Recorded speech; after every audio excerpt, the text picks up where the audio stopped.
আপনাদের সবাইকে স্বাগতম 10 মিনিট স্কুলের ইংলিশ সেকেন্ড পেপার অ্যাডমিশন প্রোগ্রামে। আপনাদের সাথে আছি আমি আজিমুল আহসান।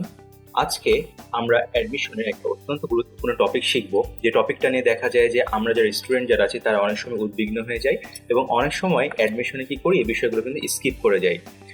কিন্তু আমরা দেখব যে আজকে যখন এই পুরো টপিকটা যখন পড়ে ফেলবো তখন ইনশাল্লাহ এই পুরো টপিকটা কিন্তু অনেক ইজি মনে হবে। যাই হোক, আজকে আর সাসপেন্স না রাখি, আমরা শুরু করতে যাই আজকে আমাদের টপিকটা। আজকে আমাদের টপিকের নাম হচ্ছে অ্যাডভার্ব ক্লজ। অ্যাডভার্ব ক্লজটা সম্পর্কে আমরা অনেকেই শুনেছি, বাট অনেকেরই কিন্তু আসলে ক্লিয়ার কনসেপ্টটা কিন্তু নাই। অনেকে দেখা যাচ্ছে হয়তো আবছা আবছা বিষয়টা জানে, বাট ক্লিয়ার করে একটা যে জিনিসটা জানার বিষয় থাকে সেটা কিন্তু আসলে অনেকের নাই। তো এই জন্য আমাদের বেসিকটা আজকে খুব স্ট্রং করার জন্য আমরা যেটা করব, আজকে আমরা প্রথমে অ্যাডভার্ব ক্লজ নিয়ে আলোচনা করব এবং এরপরে আমরা রিডিউসড অ্যাডভার্ব ক্লজ নিয়ে আলোচনা করব এবং এরপরে আমরা কিছু অ্যাডভার্ব ক্লজ এবং রিডিউসড অ্যাডভার্ব ক্লজের কিছু এক্সারসাইজ নিয়ে ওয়ার্কআউট করব। তো আর দেরি না করে আমরা যেটা আজকে করি সেটা হচ্ছে আজকে আমাদের যেটা মেন যেটা আলোচনা সেখানে আমরা প্রবেশ করি। সর্বপ্রথমে আমরা যেটা দেখতে পাচ্ছি সেটা হচ্ছে অ্যাডভার্ব ক্লজের একটা ডেফিনেশন। আমরা যদি ডেফিনেশনটা একটু যদি লক্ষ্য যদি করি তাহলে আমরা দেখতে পাবো যে লেখা আছে যে ডিপেন্ডেন্ট ক্লজ প্রিন্সিপাল ক্লজের time, place, reason, condition, purpose, result, manner, contrast প্রকাশ করে তাকে বলা হয় কি অ্যাডভার্বিয়াল ক্লজ। সো আমরা এই পুরো ব্যাখ্যাটা কিন্তু অর্থাৎ ডেফিনেশনটা কিন্তু খুব সুন্দর করে বুঝে ফেলবো, যাতে আমাদের জন্য অ্যাডভার্বিয়াল ক্লজের জন্য আর কোনো ধরনের জন্য প্রবলেম না থাকে। শুরুতে দেখেন কি বলছে, শুরুতেই ওরা বলছে যে ডিপেন্ডেন্ট ক্লজ। প্রশ্ন হচ্ছে কেন অ্যাডভার্বিয়াল ক্লজকে বলা হচ্ছে ডিপেন্ডেন্ট ক্লজ। আপনারা হয়তো যারা লেকচার 1টা করেছেন অর্থাৎ বেসিক্স এন্ড স্ট্রাকচার, সেই লেকচারে আমি কিন্তু বলেছিলাম যে ক্লজকে কিন্তু প্রধানত দুই ভাগে ভাগ করা হয়। একটি হচ্ছে প্রিন্সিপাল ক্লজ এবং আরেকটি হচ্ছে ডিপেন্ডেন্ট ক্লজ। এবং আমরা এরপর এটাও আলোচনা করেছিলাম যে ডিপেন্ডেন্ট ক্লজকে কিন্তু আবার 3 ভাগে ভাগ করা হয়। একটা হচ্ছে নাউন ক্লজ, একটা হচ্ছে অ্যাডজেক্টিভ ক্লজ এবং আরেকটা হচ্ছে অ্যাডভার্বিয়াল ক্লজ। তার মানে আমরা বলতে পারি ডিপেন্ডেন্ট ক্লজের একটা অংশ হচ্ছে অ্যাডভার্বিয়াল ক্লজ। এর অর্থ হচ্ছে একটা ডিপেন্ডেন্ট ক্লজের যে স্ট্রাকচারটা বা যে বৈশিষ্ট্যটা থাকে, একটা অ্যাডভার্বিয়াল ক্লজেরও কিন্তু একই বৈশিষ্ট্য বা একই স্ট্রাকচারটা হবে। অর্থাৎ ডিপেন্ডেন্ট ক্লজের স্ট্রাকচারটা হতো clause marker plus subject plus finite verb. একটা অ্যাডভার্বিয়াল ক্লজেও কিন্তু ঠিক একই স্ট্রাকচারটা কিন্তু, অর্থাৎ অ্যাডভার্বিয়াল ক্লজেও কিন্তু হবে clause marker plus subject plus finite verb. So আমরা এটা বুঝতে পারলাম যে কেন অ্যাডভার্বিয়াল ক্লজকে ডিপেন্ডেন্ট ক্লজ বলা হচ্ছে। এরপরে দেখি কি বলছে যে একটি ডিপেন্ডেন্ট ক্লজ, যে ডিপেন্ডেন্ট ক্লজটা প্রিন্সিপাল ক্লজের time, place, reason, condition, purpose, result, manner কিংবা কন্ট্রাস্ট প্রকাশ করে। তার মানে আমরা বলতে পারি যে একটা অ্যাডভার্বিয়াল ক্লজ একটা প্রিন্সিপাল ক্লজের 8 ধরনের তথ্য প্রকাশ করে। 8 ধরনের তথ্য কি কি হচ্ছে? Time, place, manner, reason, condition, purpose, result, contrast. বিষয়টা যেটা লক্ষ্য করতে হবে সেটা হচ্ছে যে এর আগের লেকচার আমরা যেটা শিখেছিলাম অ্যাডজেক্টিভ ক্লজে, সেখানে আমরা বলেছিলাম যে অ্যাডজেক্টিভ ক্লজ হচ্ছে এমন একটা ডিপেন্ডেন্ট ক্লজ যে ডিপেন্ডেন্ট ক্লজটা একটা পার্টিকুলার ওয়ার্ড অথবা ফ্রেজকে মডিফাই করে। কিন্তু অ্যাডভার্বিয়াল ক্লজের ক্ষেত্রে কিন্তু বিষয়টা কিন্তু একেবারে ভিন্ন। কেননা অ্যাডভার্বিয়াল ক্লজ কিন্তু পার্টিকুলার কোনো ওয়ার্ড বা ফ্রেজকে মডিফাই না করে পুরো প্রিন্সিপাল ক্লজটাকে কিন্তু মডিফাই করছে।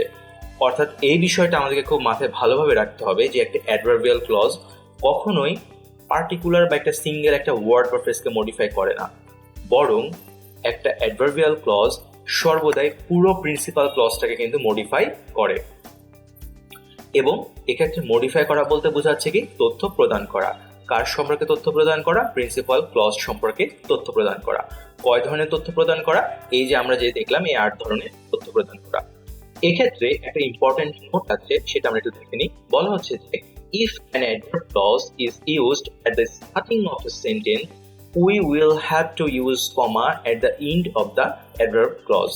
অর্থাৎ যেটা বলা হচ্ছে সেটা হচ্ছে যে যদি একটা অ্যাডভার্বিয়াল ক্লজ যদি সেন্টেন্সের শুরুতে ব্যবহৃত হয়, অর্থাৎ একটা সেন্টেন্স যদি অ্যাডভার্বিয়াল ক্লজ দ্বারা যদি স্টার্ট হয়, তাহলে আমরা অবশ্যই সেই অ্যাডভার্বিয়াল ক্লজ যেখানে শেষ হয়েছে সেখানে অবশ্যই আমরা এটা কমা চিহ্ন দিব। অর্থাৎ আমি আবারও বলছি, অ্যাডভার্বিয়াল ক্লজ যদি সেন্টেন্সের শুরুতে বসে তাহলে অবশ্যই আমরা কমা ইউজ করব। এখন অনেকে প্রশ্ন করতে পারে যে কিন্তু যদি অ্যাডভার্বিয়াল ক্লজটা যদি শেষে বসে তাহলে কি কোনো কমা দিতে হবে? উত্তরটা হচ্ছে কখনোই কমা ব্যবহার করা যাবে না যদি অ্যাডভার্বিয়াল ক্লজটা সেন্টেন্সের শেষে বসে। অর্থাৎ কমা শুধুমাত্র তখনই আমরা ব্যবহার করব যখন অ্যাডভার্বিয়াল ক্লজটা সেন্টেন্সের একেবারে শুরুতে বসেছে। আমরা যেটা দেখব সেটা হচ্ছে যে একটু আগে আমরা যে শিখলাম একটা অ্যাডভার্বিয়াল ক্লজ প্রিন্সিপাল ক্লজ সম্পর্কে 8 ধরনের তথ্য দেয়। সে 8 ধরনের তথ্য কিভাবে দেয় সেটা আমরা একটু এক্সাম্পল সহকারে দেখে নিব। আমরা যদি এক্সাম্পলের দিকে যদি তাকাই তাহলে আমরা ফার্স্টে দেখতে পাবো যে এক্সাম্পলটা হচ্ছে ফার্স্টে যেটা, some people like to listen to music while they are studying. যে জিনিসটা আমাদের যেটা খেয়াল যেটা করতে হবে সেটা হচ্ছে যে এক্ষেত্রে আমার প্রিন্সিপাল ক্লজ হচ্ছে সাম people like to listen to music. এইটুকু হচ্ছে আমার হচ্ছে প্রিন্সিপাল ক্লজ, এইটুকু হচ্ছে আমার প্রিন্সিপাল ক্লজ। তার মানে আমার ডিপেন্ডেন্ট ক্লজ যেটা হচ্ছে সেটা হচ্ছে কি ক্লজ মার্কেট দিয়ে শুরু হয়। তার মানে আমার ডিপেন্ডেন্ট ক্লজটা হচ্ছে while they are studying, while they are studying. একটু যদি আমরা যদি খেয়াল করি তাহলে দেখতে পাবো আমরা অর্থ করলে সেটা হচ্ছে যে কিছু মানুষ গান শুনতে পছন্দ করে তারা যখন পড়াশোনা করে। তাহলে কখন গান শুনতে পছন্দ করে? তারা যখন পড়াশোনা করে। অর্থাৎ হোয়াইল দে আর স্টাডিং এই ক্লজটা কিন্তু পুরো প্রিন্সিপাল ক্লজ সম্পর্কে কিন্তু তথ্য দিচ্ছে। কিরকম টাইপের তথ্য দিচ্ছে? সময়গত তথ্য দিচ্ছে। কখন শুনতে পছন্দ করে গান? যখন তারা পড়াশোনা করে। যেহেতু এই ডিপেন্ডেন্ট ক্লজটা এই প্রিন্সিপাল ক্লজ সম্পর্কে টাইমের তথ্য দিচ্ছে, এজন্য আমরা এটাকে বলবো অ্যাডভার্বিয়াল ক্লজ। এক্ষেত্রে আমি আপনাদেরকে একটা জিনিস বলে রাখতে চাই, সেটা হচ্ছে যে অ্যাডভার্বিয়াল ক্লজ করার সময় কিন্তু আমাদেরকে মিনিং এর উপর কিন্তু সর্বোচ্চ গুরুত্ব আরোপ করতে হবে। কারণ অ্যাডভার্বিয়াল ক্লজে কিন্তু যাবতীয় অ্যান্সার করার ক্ষেত্রে মিনিংটাই কিন্তু প্রাধান্য পাবে। এই জন্য আমরা যখনই অ্যাডভার্বিয়াল ক্লজে কোনো এক্সারসাইজ করব তখন সবসময় মিনিংটা খুব ভালোভাবে বোঝার ট্রাই করব। বিশেষ করে ক্লজ মার্কার যেগুলো আছে অর্থাৎ সাবঅর্ডিনেট কনজাংশন এবং WH ওয়ার্ড যেগুলো আছে সেগুলোর অর্থগুলো কিন্তু খুব ভালোভাবে মনে রাখা ও বোঝার চেষ্টা করব। দ্বিতীয় এক্সাম্পলের দিকে আমরা যদি যাই তাহলে আমরা দেখতে পাচ্ছি wherever I looked I found fingerprints। অর্থটা কি বলছে? যেদিকেই আমি তাকাই সেদিকে আমি ফিঙ্গারপ্রিন্ট খুঁজে পাই। কোথায় ফিঙ্গারপ্রিন্ট খুঁজে পাই? যেদিকেই তাকাই। তার মানে কি wherever I looked এটা কিন্তু একটা বেসিক্যালি কি করছে? একটা প্লেস অর্থাৎ একটা জায়গা ইন্ডিকেট করছে। আর প্লেস অথবা জায়গা ইন্ডিকেট করছে প্রিন্সিপাল ক্লজের। একটা জিনিস খেয়াল করে দেখতে হবে সেটা হচ্ছে যে এরপরে কিন্তু দেখেন কমা আছে। কারণ আমরা বললাম একটু আগে যদি কোনো অ্যাডভার্বিয়াল ক্লজ সেন্টেন্সের একেবারে শুরুতে ব্যবহৃত হয় তাহলে অবশ্যই সেটার পরে কমা দিতে হবে। তার মানে আমরা বলতে পারি wherever I looked এটাও কিন্তু ওয়ান কাইন্ড অফ একটা অ্যাডভার্বিয়াল ক্লজ। কেননা এটা আমার principal clause I found fingerprints এটা সম্পর্কে একটা জায়গা অর্থাৎ স্থানগত তথ্য দিচ্ছে। পরের যেটা উদাহরণ আছে দেখেন, বলছে যে because the speaker was sick the program was cancelled। খেয়াল করে দেখেন প্রোগ্রামটা কেন ক্যান্সেল করা হয়ে গেছিল? কারণ স্পিকার যে ছিল সে অসুস্থ হয়ে গেছিল।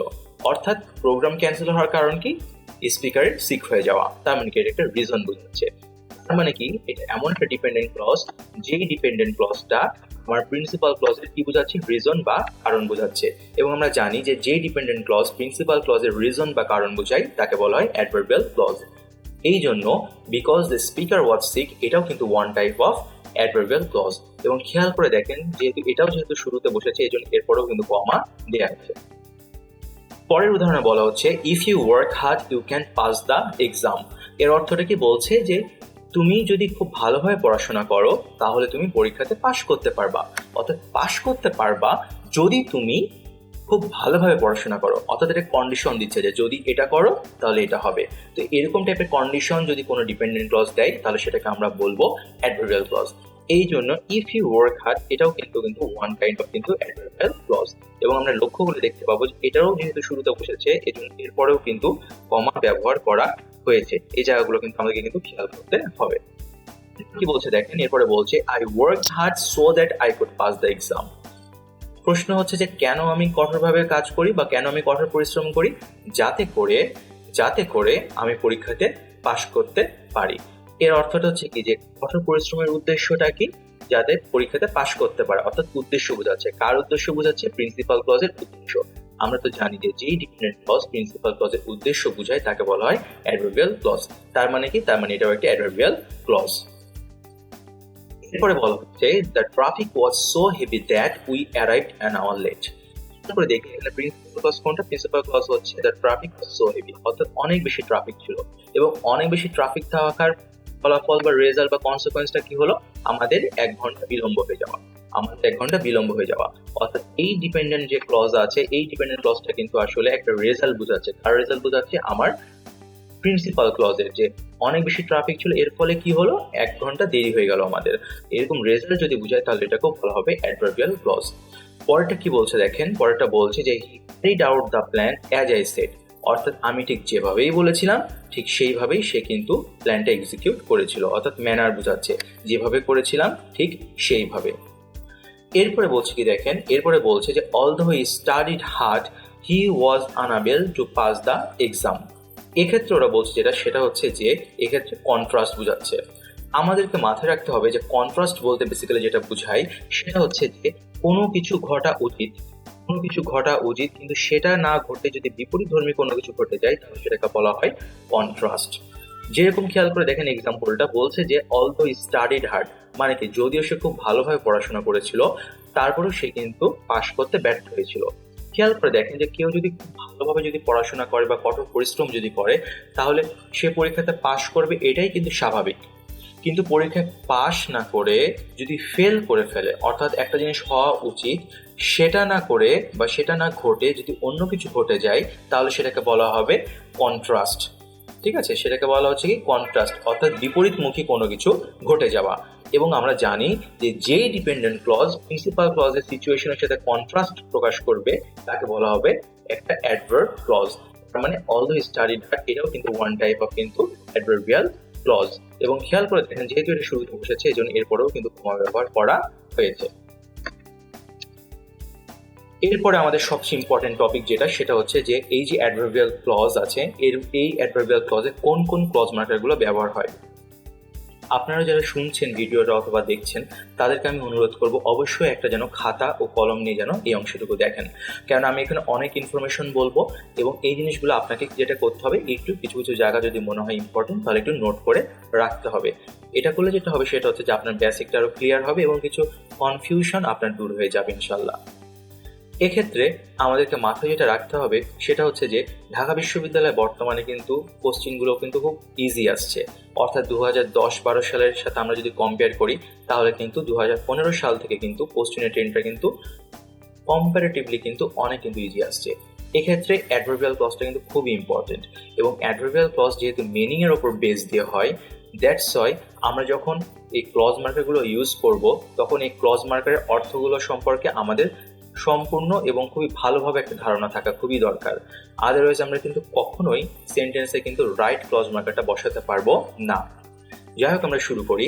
1 নম্বরে ওরা যেটা বলেছে সেটা হচ্ছে যে ক্লজ মার্কার ইন্ডিকেটিং টাইম, অর্থাৎ কিছু কিছু ক্লজ মার্কার আছে যেগুলো কি ইন্ডিকেট করে, টাইম ইন্ডিকেট করে, যেরকম after, as long as soon as, before, once, since, until, when, while. এক্ষেত্রে মনে রাখতে হবে যে যদিও এই বলা আছে যে এই ক্লজ মার্কার গুলো টাইম ইন্ডিকেট করে, বাট এর অর্থ এটা না যে সবসময় এরা টাইম ইন্ডিকেট করবে। যেরকম অ্যাজ এর বিষয়টা কি, অ্যাজ কিন্তু টাইম ইন্ডিকেট করতে পারে, আবার অ্যাজ কিন্তু ম্যানার ইন্ডিকেট করতে পারে, আবার অ্যাজ দ্বারা কিন্তু কারণও বুঝায়। যেরকম আছে আপনার মনে করেন হোয়াইল দ্বারা যেরকম টাইমও বুঝায়, আবার হোয়াইল দ্বারা কিন্তু কন্ট্রাস্টও বুঝায়, যেটা আমরা একটু পরে দেখবো। সো আমি যেটা বলছি সেটা হচ্ছে যে যদিও বলা আছে যে এই ক্লজ মার্কার গুলো সবসময় টাইম ইন্ডিকেট করে, বাট এটার অর্থ এটা না যে এরা অলওয়েজই টাইম ইন্ডিকেট করবে। মাঝে মধ্যে সেন্টেন্সের ওপর ডিপেন্ড করে এদের অর্থ কিন্তু চেঞ্জ হতে পারে। এই জন্য এই ওয়ার্ডগুলো কখন কি অর্থ প্রকাশ করছে সেটা বোঝার জন্য আমাদেরকে সেন্টেন্সের অর্থ বুঝে মিনিং করে বের করতে হবে যে আসলে এই ক্লজ মার্কারগুলো কোন অর্থে সেন্টেন্সে ব্যবহৃত হয়েছে। এক্ষেত্রে মনে রাখতে হবে যে ওয়ান্স এটা কিন্তু একটা ক্লজ মার্কার, যেটা আমরা লেকচার 1-এও শিখেছিলাম, তারপর আমি আবারও বলে দিচ্ছি যদি ভুলে যেতে থাকো যে ওয়ান্স এটা কিন্তু ওয়ান কাইন্ড অফ কিন্তু ক্লজ মার্কার। আর অ্যাজ লং অ্যাজ মানে তো জানোই, অ্যাজ লং অ্যাজ বলতে বোঝায় যে যতক্ষণ পারো ততক্ষণ, এরকম টাইপের একটা অর্থ প্রকাশ করে। যেরকম আমরা বলতে পারি কি wait here as long as you can, মানে কি তুমি যতক্ষণ পারো ততক্ষণ এখানে ওয়েট করো। আর অ্যাজ সুন অ্যাজ এর অর্থ তো আমরা মোটামুটি জানি যে তাৎক্ষণিকভাবে বোঝায় আর কি, তো যখনই কোনো কিছু দেখলো তাৎক্ষণিকভাবে কোনো কিছু করলো। ওকে, তো এই বিষয়ে যে জিনিসগুলো আমরা জানলাম সেটা হচ্ছে যে এই ক্লজ মার্কারগুলো টাইম ইন্ডিকেট করে। অ্যাট দ্য সেম টাইম আমরা যেটা বললাম সেটা হচ্ছে যে সবসময় এরা যে টাইম ইন্ডিকেট করবে এমনটাও কিন্তু ভাবা যাবে না, অর্থাৎ অর্থ করে বুঝতে হবে যে কখন কোন ক্লজ মার্কার কোন অর্থে ব্যবহৃত হচ্ছে।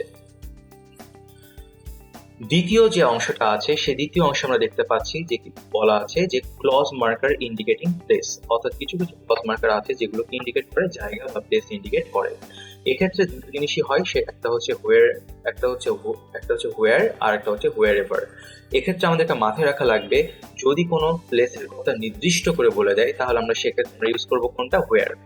যদি কোনো জায়গা যদি নির্দিষ্টভাবে বলা না হয়ে থাকে অর্থাৎ অনির্দিষ্টভাবে যদি বলা হয়ে থাকে তাহলে আমরা বলবো হোয়ার এভার, অর্থাৎ নির্দিষ্ট যদি হয়ে থাকে তাহলে বলবো হোয়ার, আর অনির্দিষ্ট যদি হয়ে থাকে তাহলে আমরা বলবো হোয়ার এভার। 3 নম্বরের যেটা বলা হচ্ছে সেটা হচ্ছে clause marker indicating reason. Reason বলতে বোঝায় কি, রিজন বলতে বোঝায় কারণ। কারণ কোন কোন ক্লজ মার্কার বোঝায়, বিকজ, সিন্স, অ্যাজ, অর্থাৎ আমরা এটাকে ঘুরিয়ে বলতে পারি অ্যাজ, সিন্স, বিকজ। আমরা আবারও বলি অ্যাজ, সিন্স, বিকজ। এই অ্যাজ, সিন্স, বিকজ বেসিক্যালি কি, এগুলো হচ্ছে আমাদের হচ্ছে ক্লজ মার্কার, যে ক্লজ মার্কার গুলো ইন্ডিকেট করে রিজন বা কারণ ইন্ডিকেট করে। এক্ষেত্রে একটা জিনিস কিন্তু আমাদেরকে মাথায় রাখতে হবে যে বিকজটা কিন্তু খুব ইম্পর্টেন্ট, এটা আমরা লেকচার অনেও বলেছিলাম। মনে রাখতে যেটা হবে সেটা হচ্ছে যে বিকজটা কিন্তু একটা কিন্তু ক্লজ মার্কার, বিকজটা একটা কিন্তু ক্লজ মার্কার।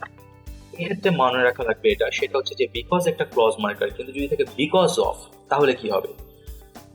এক্ষেত্রে জেনে রাখা ভালো যে বিকজ অফ হচ্ছে একটা প্রিপোজিশন, অর্থাৎ বিকজের পরে যদি আমরা একটা অফ দিই তাহলে এটা হয়ে যাবে প্রিপোজিশন।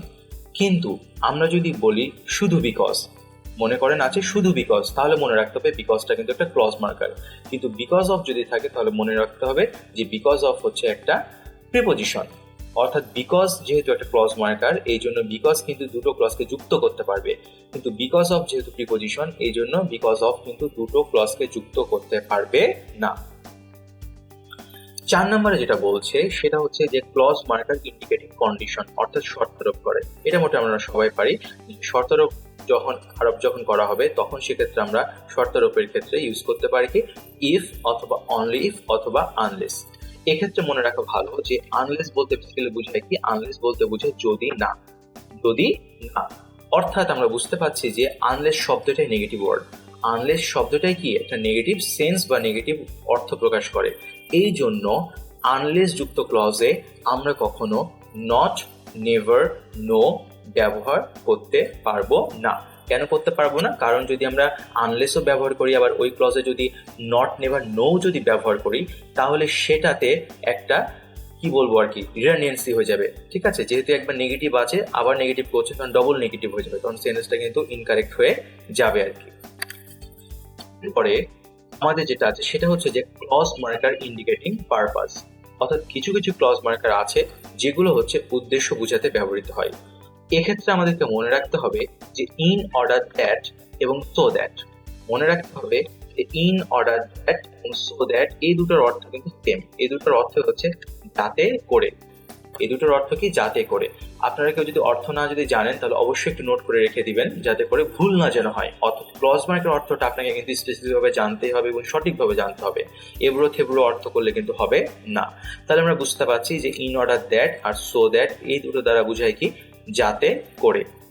তাহলে প্রশ্ন হচ্ছে লেস্ট মানে কি। এই লেস্টের অর্থটা যে আমরা যারা স্টুডেন্ট যাচ্ছি তারা সবচেয়ে বেশি ভুল করি এবং সবচেয়ে বেশি উল্টাপাল্টা কিছু বলে ফেলি। অর্থটা মনে রাখতে হবে, লেস্টের অর্থ হচ্ছে তা না হলে। আমি আবারও বলছি, লেস্টের অর্থ হবে তা না হলে। একটা উদাহরণ দেখা যাক, মনে করেন আমরা এরকম টাইপের উদাহরণ কিন্তু প্রায় বলি যে go now lest you should miss the train. অর্থটা কি হচ্ছে, অর্থটা হচ্ছে যে এখনই যাও তা না হলে ট্রেনটা মিস করবা, তা না হলে ট্রেনটা মিস করবা। এবং আমরা ক্লাস 9-10 কিন্তু এটাও পড়েছিলাম যে লেস্ট হচ্ছে এমন একটা ক্লজ মার্কার যে ক্লজ মার্কারটা ইউজ হলে অবশ্যই ওই ক্লজে শুড ব্যবহার করতে হবে। কি ব্যবহার করতে হবে, শুড ব্যবহার করতে হবে। এবং এর আগে যে দুইটা জিনিস পড়লাম ইন অর্ডার দ্যাট এবং সো দ্যাট, এই দুইটা ক্লজ মার্কার যদি করা হয় তাহলে ক্যান অথবা কুড ব্যবহার করতে হয়। তো এই বিষয়ে যাই হোক আমরা লেকচার 9-10 আর কি বিস্তারিত জানবো রাইট ফর্মস অফ ভার্ব নিয়ে, এখন ওটা নিয়ে আমরা না বলি। এর পরের টপিক যেটা বলছে সেটা হচ্ছে যে ক্লজ মার্কার ইন্ডিকেটিং রেজাল্ট। অর্থাৎ বলছে যে কিছু কিছু ক্লজ মার্কার আছে যেগুলো হচ্ছে রেজাল্ট প্রকাশ করে। ঠিক আছে, একটা এক্সাম্পল দেখা যাক। 1 নম্বর এক্সাম্পলটা বলছে কি সো ডট ডট দ্যাট, আর পরটা বলছে কি সাস ডট ডট দ্যাট। ধরে নেন একটা এক্সাম্পল আমরা বলতে পারি যে he is so clever that he can easily solve the math. এর অর্থটা কি হচ্ছে, সে এতটাই চালাক যে সে খুব দ্রুত এবং খুব সহজেই ম্যাথটা সলভ করে ফেলবে। খেয়াল করে দেখি আমরা যদি লক্ষ্য করি তাহলে বুঝতে পারবো যে এক্ষেত্রে একটা কারণ, একটা কিন্তু ফলাফল বোঝাচ্ছে যে সে অত্যন্ত চালাক। এই চালাক হওয়ার ফলাফলটা কি, ম্যাথটা দ্রুত করতে পারা। আমি আবারও বলছি, বলা হচ্ছে কি যে he is so clever that he can finish the math quickly. এর অর্থটা কি, এর অর্থটা হচ্ছে যে সে এতটাই চালাক যে সে খুব দ্রুতই ম্যাথটা করে ফেলতে পারবে। তার মানে কি, চালাক এটা হচ্ছে আপনার প্রিন্সিপাল ক্লজ, এবং এর ফলাফলটা কি হচ্ছে, এর ফলাফলটা হচ্ছে ম্যাথটা খুব দ্রুত করে ফেলা। ঠিক আছে, তো এরকম টাইপের যে কোনো কিছু যদি ফলাফল, কনসিকোয়েন্স বা রেজাল্ট বোঝায় তাহলে এক্ষেত্রে হয়ে যাবে so dot dot that, such dot dot that. এক্ষেত্রে মনে রাখতে হবে, একটু আগে আমরা যেটা দেখলাম সো দ্যাট, এই সো দ্যাট আর সো ডট ডট দ্যাট কিন্তু আলাদা। সো দ্যাট একসাথে বসে, কিন্তু সো ডট ডট দ্যাট আলাদা বসে, অর্থাৎ মাঝেও কিন্তু অনেক কিছু বসে। যেরকম আমি বললাম the boy is so clever that, অর্থাৎ ক্লেভার ইউজ করলাম, সো এরকম টাইপের অনেক কিছু ব্যবহৃত হতে পারে আর কি। 7 নম্বরে যেটা বলা হচ্ছে সেটা হচ্ছে যে ক্লজ মার্কার ইন্ডিকেটিং ম্যানার, অর্থাৎ কিছু কিছু ক্লজ মার্কার আছে যেগুলো ধরন, কাজের ধরন প্রকাশ করে। এগুলোকে বেসিক্যালি কি ইউজ করা হয়, এগুলোকে ইউজ করা হয় as, as if, as though, just as. এক্ষেত্রে মাথায় রাখা লাগবে যে আমার এখানে যে অ্যাজ ইফ আছে আর অ্যাজ দো আছে, এই দুটোর অর্থ কিন্তু সেম। এই অ্যাজ ইফ আর অ্যাজ দোর অর্থ হচ্ছে যেন, এই অ্যাজ ইফ আর অ্যাজ দোর অর্থ কি, যেন। এখন প্রশ্ন হচ্ছে যে জাস্ট অ্যাজ এর অর্থটা কি। এর অর্থ যেটা হচ্ছে সেটা হচ্ছে যে ঠিক যেইভাবে বলেছি ঠিক সেইভাবে, অর্থাৎ অ্যাকুরেটলি যেভাবে বললাম ওইভাবেই আর কি। যেরকম আমরা বলি কি যে, আমরা বলি না যে হচ্ছে do the work just as I said you. এর অর্থ কি, যে আমি ঠিক যেইভাবে বলেছিলাম সেইভাবে তুমি কাজটা করো। অর্থাৎ অ্যাজ বললেও কিন্তু ধরন বোঝায়, বাট জাস্ট অ্যাজ যখন বলা যখন হচ্ছে তখন সেক্ষেত্রে আরো বেশি জোর দেওয়া হচ্ছে যে ঠিক যেইভাবে বলেছি সেইভাবে করো। অর্থাৎ এটাও কিন্তু একটা কিন্তু ক্লজ মার্কার। মনে রাখতে হবে ছেলেরা, আমি আবারও বলছি জাস্ট অ্যাজ কিন্তু একটা ক্লজ মার্কার। 8 নম্বরে যেটা বলছে খেয়াল করে দেখেন কি বলছে, বলছে যে ক্লজ মার্কার ইন্ডিকেটিং কন্ট্রাস্ট, অর্থাৎ কিছু কিছু ক্লজ মার্কার আছে যেগুলো কিন্তু কন্ট্রাস্ট হিসাবে কিন্তু ব্যবহৃত হয়। সেগুলো কি কি, সেগুলো হচ্ছে দো, অলদো, ইভেন দো। এই দো, অলদো, ইভেন দো এই তিনটা কিন্তু একই জিনিস কিন্তু, এবং কি অর্থ কিন্তু প্রকাশ করে যে যদিও। ঠিক আছে, এক্ষেত্রে জিনিস আমাদেরকে এক্সট্রা পড়তে হবে, খুব ইম্পর্টেন্স দিয়ে, সেটা হচ্ছে হোয়াইল। মনে রাখতে হবে যে হোয়াইল হচ্ছে এমন একটা ক্লজ মার্কার যেটা কিন্তু ক্ষেত্র বিশেষে কিন্তু কন্ট্রাস্ট ব্যবহার হতে পারে।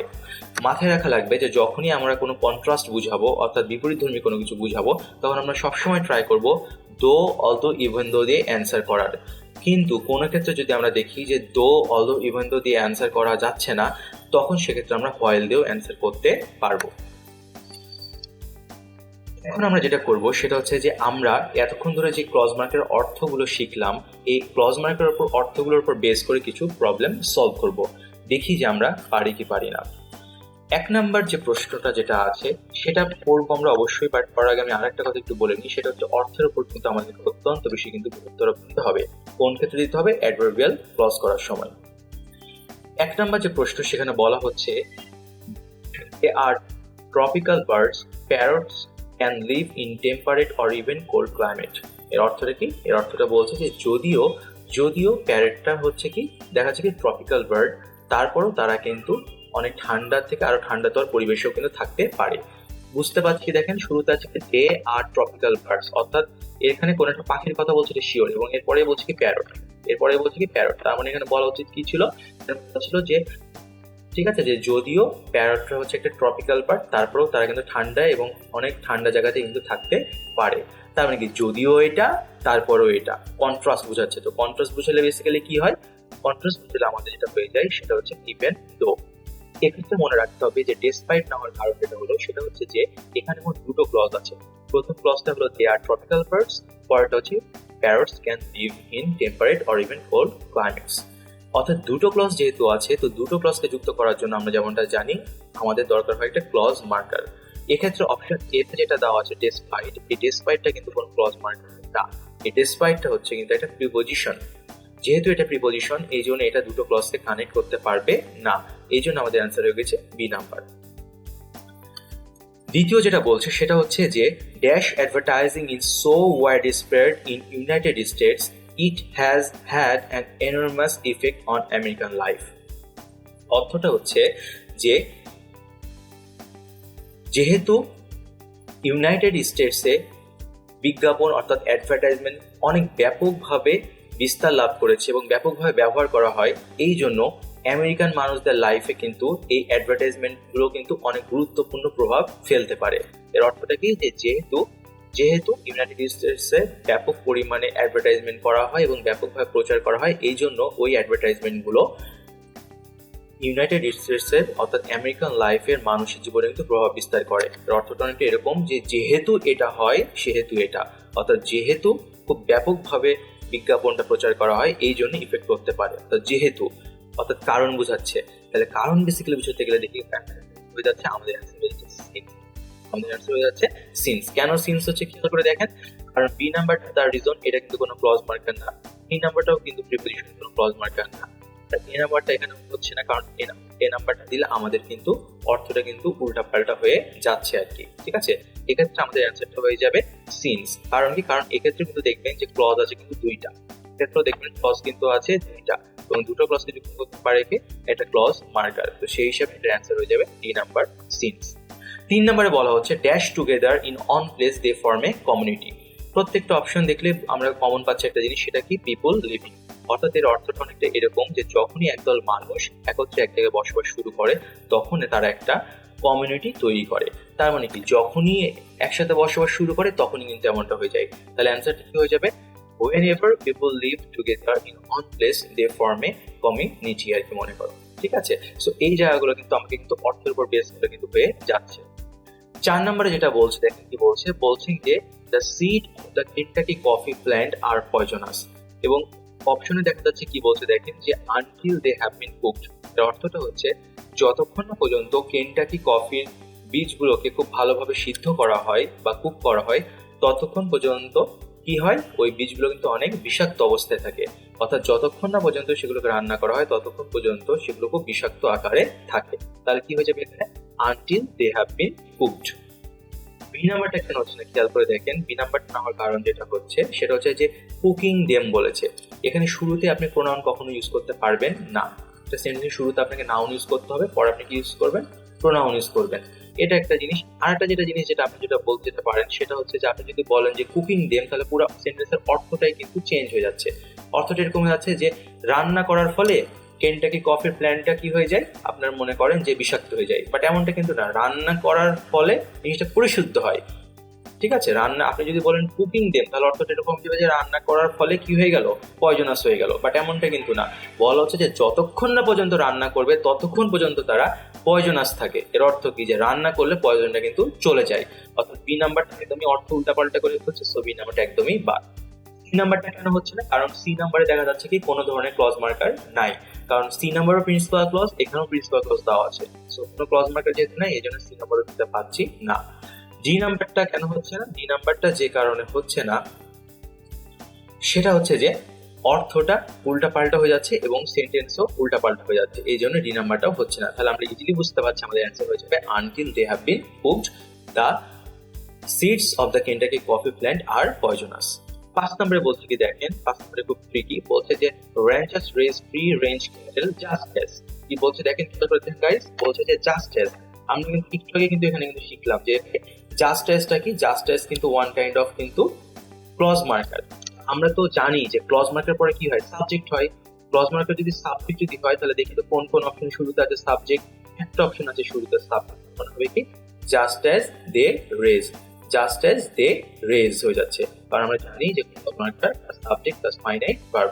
আবার আপনি যদি অর্থও করেন তারপরেও হয়ে যাবে এখানে দে রেজ।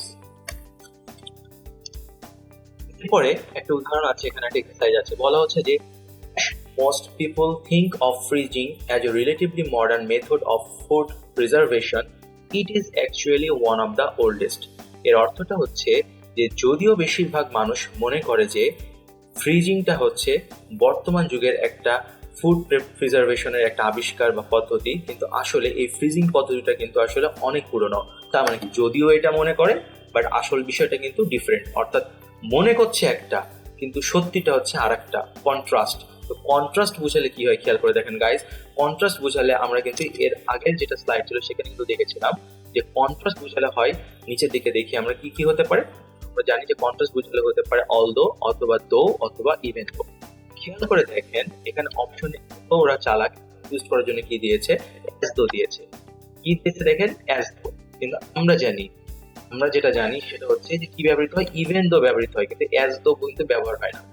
তো কোথায় ব্যবহৃত হয়, ম্যানার প্রকাশে। তো এটা ম্যানার প্রকাশ করছে না, এটা হচ্ছে কন্ট্রাস্ট প্রকাশ করছে। কিন্তু এটা কন্ট্রাস্ট যেহেতু প্রকাশ করছে এই জন্য আমরা কি দিতে পারবো না। এক্ষেত্রে আমরা যেটা করব সেটা হচ্ছে যে অ্যাজ দো দিতে পারবো না। তাহলে হবে কোনটা, হয়ে যাবে যেটা, সেটা হচ্ছে অল দো। অর্থটাও হয়ে যাবে আর এবং সেন্টেন্সটাও কারেক্ট হয়ে যাবে, কারণ অল দোটা ক্লজ মার্কে দুটো ক্লজকে যুক্ত করছে, আবার ঠিক অর্থটাও কিন্তু স্বয়ংসম্পূর্ণভাবে প্রকাশ করছে। 7 নম্বর আমরা দেখতে পাচ্ছি, খুব ইম্পর্টেন্ট আছে, বিষয়টা একটু ভালোভাবে দেখবেন। 7 নম্বরে বলছে যে dash most bamboo blooms every year, there are some species that flower only 2 or 3 times a century। বলছে সেটা হচ্ছে যে বেশিরভাগ বাঁশ গাছে কিন্তু প্রত্যেক বছরই ফুল দেয়। মোস্ট ব্যাম্বু ব্লুমস এভরি ইয়ার অর্থ কি, যে বেশিরভাগ বাঁশ গাছে কিন্তু প্রত্যেক বছরই কিন্তু ফুল দেয়। আর সাম স্পেসিস, কিন্তু এমনও কিছু প্রজাতি আছে ফ্লাওয়ার যেগুলো ফুল দেয় অনলি 2 or 3 টাইমস, মাত্র 2 থেকে 3 বার এ সেঞ্চুরি, অর্থাৎ পুরো শতাব্দীতে মাত্র 2 থেকে 3 বারই ফুল দেয়। খেয়াল করে দেখেন তাহলে যে ন্যাচারাল জিনিসটা কোনটা, ন্যাচারাল বা স্বাভাবিক জিনিসটা হচ্ছে কি প্রত্যেক বছরই ফুল দিবে, কিন্তু সেটা না ঘটছে কি যে পুরো শতাব্দীতে অর্থাৎ 100 বছর মাত্র 2 থেকে 3 বার ফুল দিচ্ছে, অর্থাৎ যেটা ঘটা উচিত সেটা না ঘটে যাচ্ছে বিপরীত কোনো কিছু, কন্ট্রাস্ট বোঝাচ্ছে। তো কন্ট্রাস্ট বুঝলে আমরা তো জানি কি জানি আমরা, দো, অলদো, ইভেন দো ইউজ হয়। কিন্তু এখানে খেয়াল করে দেখেন কোনো অপশনেই কিন্তু আপনার কিন্তু দো, অলদো, ইভেন দো দেয়া নাই, কারণ আমাকে ইউজ করতে হবে, আমাকে হোয়াইল ইউজ করতে হবে। আমরা বলেছিলাম যে হোয়াইলও কিন্তু আপনার কিন্তু এক্ষেত্রে কিন্তু ব্যবহৃত হয় অনেক সময় কন্ট্রাস্ট ব্যবহার করতে থাকি। আমাদের অ্যান্সার যেটা হয়ে যাচ্ছে সেটা হচ্ছে হোয়াইল। 8 নম্বর যেটা বলছে খেয়াল করে দেখেন কি বলছে যে no one knows what colour dinosaurs were. খেয়াল করে দেখেন পুরোটা গেল কিন্তু একটা কিন্তু দেখা যাচ্ছে কি একটা প্রথম অংশ গেল, বলছে যে মোটামুটি কেউই প্রায় বলতে পারে না যে আসলে ডাইনোসরের শরীরের রংটা বা গায়ের রংটা কেমন ছিল, কারণ তাদের স্কিনের, খেয়াল করে দেখেন কি বলছে, dash no sample of their skin has survive, কারণ তাদের শরীরের চামড়ার কোনো স্যাম্পলই কিন্তু কালেক্ট করা সম্ভব হয়নি। তার মানে কি কালার বোঝা যায় না, কারণ এই জিনিসটা কখনোই মানে দেখা যাচ্ছে কি কোনো স্যাম্পল কালেক্ট করা হয়নি, অর্থাৎ এই কারণে এটা হচ্ছে, এটা রিজন বোঝাচ্ছে। কিন্তু কেন কালার বোঝা যায় না, কারণ তাদের স্কিনের কোনো স্যাম্পল আমরা কখনোই কিন্তু দেখা যাচ্ছে কি ওইভাবে কিন্তু সার্ভাইভ করাতে কিন্তু পারেনি, অর্থাৎ এখানে একটা কারণ বোঝাচ্ছে। তো কারণ যদি বুঝায় তাহলে কি হয়ে যেতে পারে দেখেন, আমাদের অ্যান্সারটা হয়ে যাবে বিকজ অফ হবে না। আমি কিন্তু আগে কিন্তু আপনাকে বলে দিয়েছি যে বিকজ অফ কিন্তু একটা কিন্তু প্রিপোজিশন, তো জীবনেও দ্যাট হবে না, কারণ দুটোই ক্লজ মার্কার, একটা ক্লজ মার্কার ইউজ করতে হয়, দুটো ক্লজ মার্কার কখনো ব্যবহার করতে হয় না। সি নাম্বারটা কেন হচ্ছে না খেয়াল করে দেখেন, কারণ শুরুতে এটা একটা প্রিন্সিপাল ক্লজ এবং আপনি পরেও দিচ্ছেন principal clause without using any kind of clause marker or fan boys or semicolon, যার ফলে যেটা হবে সেটা সেন্টেন্সটা ইনকারেক্ট হয়ে যাবে। এই জন্য আমাদের অবশ্যই ক্লজ মার্কার লাগবে এবং ক্লজ মার্কার হিসেবে আমাকে ইউজ করতে হবে কি বিকজ। এবার আপনি এটাও বলতে পারেন যে এক্ষেত্রে কিন্তু দেখেন সাবজেক্ট কিন্তু দেওয়াই ছিল যে no sample of their skin, অর্থাৎ এক্ষেত্রে কিন্তু সাবজেক্টটা কিন্তু দেয়া ছিল, আবার কিন্তু ফাইনাল ভার্বটা কিন্তু দেয়া ছিল। সো এখানে আমরা চেষ্টা করে কিন্তু কোনো ধরনের সাবজেক্ট বা ফাইনাল ভার্ব লাগছিল না। তো যেটাই হোক না কেন আমাদের অ্যান্সার হয়ে যাবে বি নাম্বারটা। নম্বরে যেটা বলছে সেটা হচ্ছে যে dash rises to the surface of the earth A volcano is formed.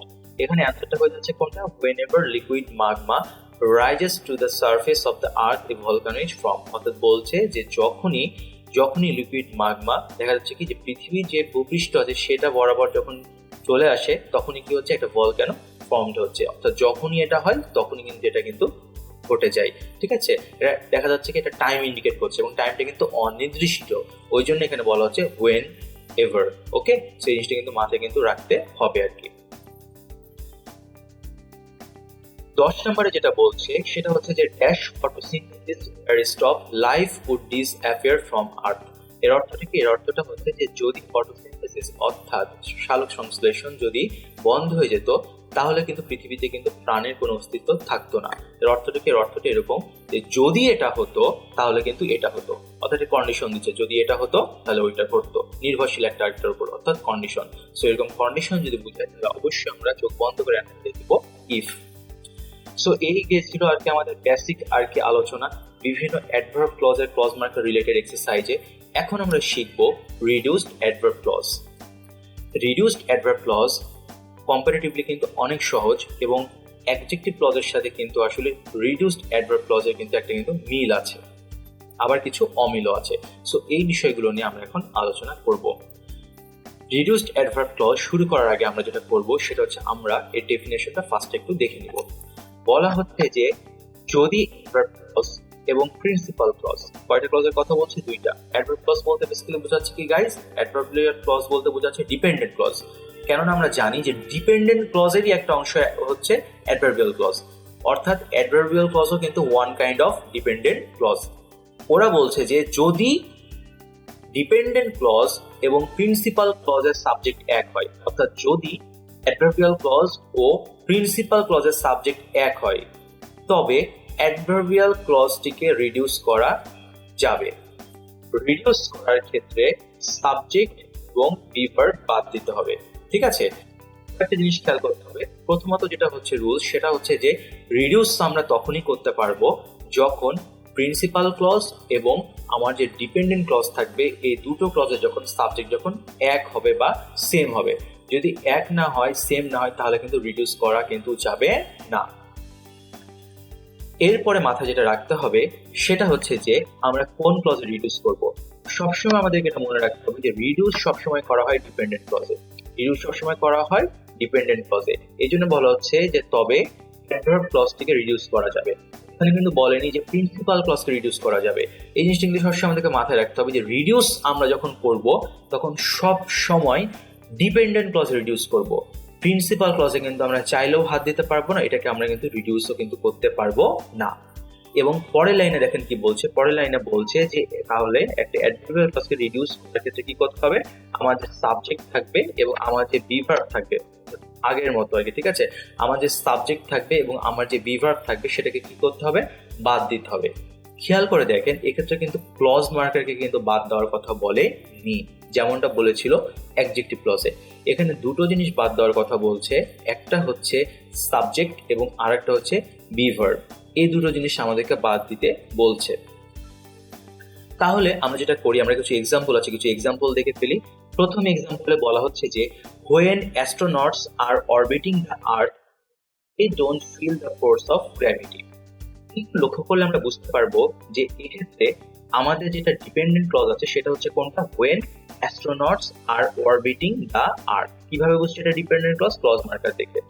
এরপরে খেয়াল করে দেখেন কি বলছে, দেখেন প্রিন্সিপাল ক্লজে বলছে they don't feel the force of the gravity।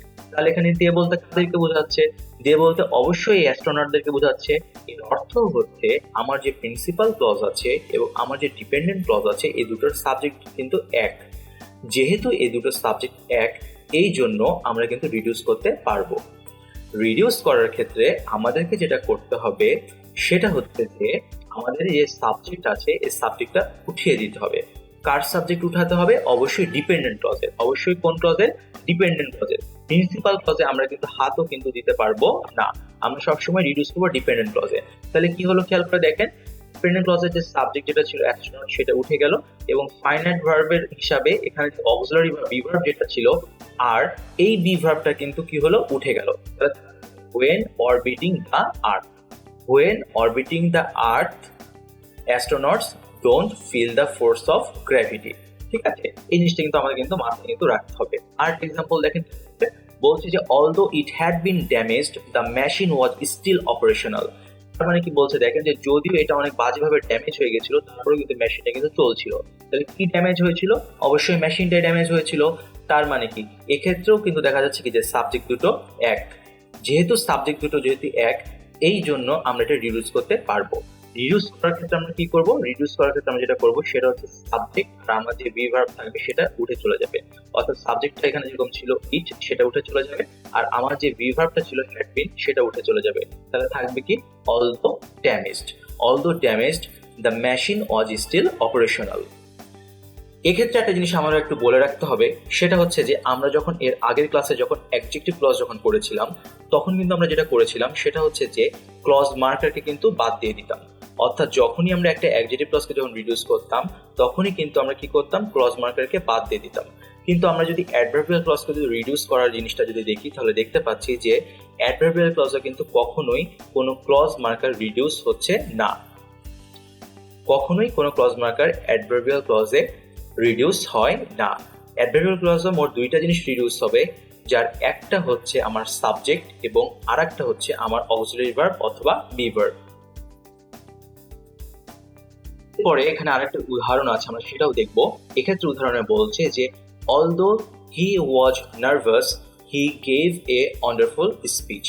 এর অর্থটা খেয়াল করে যেটা দেখেন সেটা হচ্ছে although এর পর আছে কি he was nervous, অর্থাৎ সাবজেক্টও কিন্তু he, এবং প্রিন্সিপাল ক্লজও বলছে কি দেখেন he, অর্থাৎ এখানে আমরা বুঝতে পারছি যে সাবজেক্ট দুটো কিন্তু সেম। যেহেতু সাবজেক্ট দুটো যেহেতু সেম, তাহলে আমরা কি করব, আমরা এই হিটাকে বাদ দিয়ে দিব। আমরা ধরে নেব যে এই হিটা কিন্তু নাই, ঠিক আছে। তাহলে এখন থাকলো যেটা, সেটা হচ্ছে একটা বি ভার্ব। আমরা এটাও জানি যে বি ভার্ব কখনো রাখা যাবে না, তার মানে কি এই ওয়াজটাও বাদ চলে গেল। তাহলে থাকলো কি অলদো নার্ভাস। বলবো কি দেখেন অলদো নার্ভাস, আর এরপরে যা আছে তাই রেখে দিব, although nervous he gave a wonderful speech. ঠিক আছে, তাহলে আমাদের অ্যান্সারটা কিন্তু এক্ষেত্রে কিন্তু হয়ে যাবে। তো এই আজকে আমরা যে কথাটা বললাম সেটা হচ্ছে যে একটা অ্যাডভার্বিয়াল ক্লজকে আমরা যখন রিডিউস যখন করব, তখন ঠিক একইভাবে আমাদেরকে চেক করতে হবে যে সাবজেক্ট দুটো সেম আছে কিনা। কোন দুটো সাবজেক্ট, প্রিন্সিপাল ক্লজ ও ডিপেন্ডেন্ট ক্লজের সাবজেক্ট, এই দুটো এক আছে নাকি এটা চেক করতে হবে, নাম্বার 1 রুল। দ্বিতীয় যেটা খুব মোস্ট ইম্পর্টেন্ট রুল, সেটা মাথায় রাখতে হবে যে অ্যাডভার্বিয়াল ক্লজ সর্বদাই ডিপেন্ডেন্ট ক্লজে হয়, এবং এই যে ডিপেন্ডেন্ট ক্লজ অর্থাৎ এই যে অ্যাডভার্বিয়াল ক্লজ থাকবে, সেই অ্যাডভার্বিয়াল ক্লজকে আমরা কিন্তু রিডিউস করতে পারবো। অর্থাৎ আমরা কখনোই কিন্তু প্রিন্সিপাল ক্লজকে কিন্তু রিডিউস করতে পারবো না। রিডিউসের যা কাজ আসবে আমাদের সব কাজই আমরা করবো ডিপেন্ডেন্ট ক্লজে, আমরা কিন্তু কখনোই কিন্তু প্রিন্সিপালে হাত দিতে পারবো না। এবং আমরা যেমনটা বললাম, রিডিউস করার ক্ষেত্রে দুটো জিনিস বাদ যাবে, একটা হচ্ছে সাবজেক্ট আর একটা হচ্ছে বি ভার্ব। এবং মনে রাখতে হবে যে ক্লজ মার্কেটটা যেরকম আছে সেরকম ভাবেই রেখে দিতে হবে। এরপর আমরা যেটা দেখব সেটা হচ্ছে যে রিডিউসড অ্যাডভার্ব ভার্বের অ্যাডভার্ব ক্লজের আরেকটা হচ্ছে প্যাটার্ন।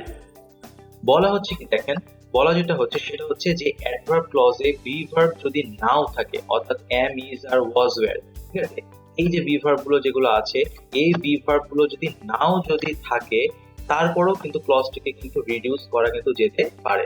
অর্থাৎ am, is R was were না থাকলে যে রিডিউস হবে না, কিন্তু না। বলা হচ্ছে কি দেখেন, বলা হচ্ছে যে যখন অ্যাডভার্বিয়াল ক্লজে ভার্ব থাকে না, অর্থাৎ এম, ইজ আর ওয়াজ আর হ্যাভ, হ্যাজ আর থাকে না, তখন ক্লজটিকে রিডিউস করতে সাবজেক্টটা বাদ দিতে হয়। অর্থাৎ আগে যেরকম আমরা সাবজেক্ট বাদ দিলাম, এই যে আগের মেথডে যেরকম সাবজেক্টটা বাদ দিলাম, ঠিক এই মেথডেও কিন্তু আমরা কিন্তু কি দিব, সাবজেক্টটা কিন্তু বাদ দিব। অর্থাৎ এটা কিন্তু পুরাতন জিনিস, এটা নতুন আমাদের মনে রাখার দরকার নাই। অর্থাৎ এক্ষেত্রে আমাদেরকে যেটা করতে হবে সেটা হচ্ছে যে আমাদের যে সাবজেক্টটা থাকবে সেই সাবজেক্টটা তো আগের নিয়মে বাদ দিতেই হবে, এবং আমাদের যে ভার্বটা থাকবে এই ভার্বের সাথে কিন্তু কি যোগ করতে হবে, আইএনজি যোগ করতে হবে।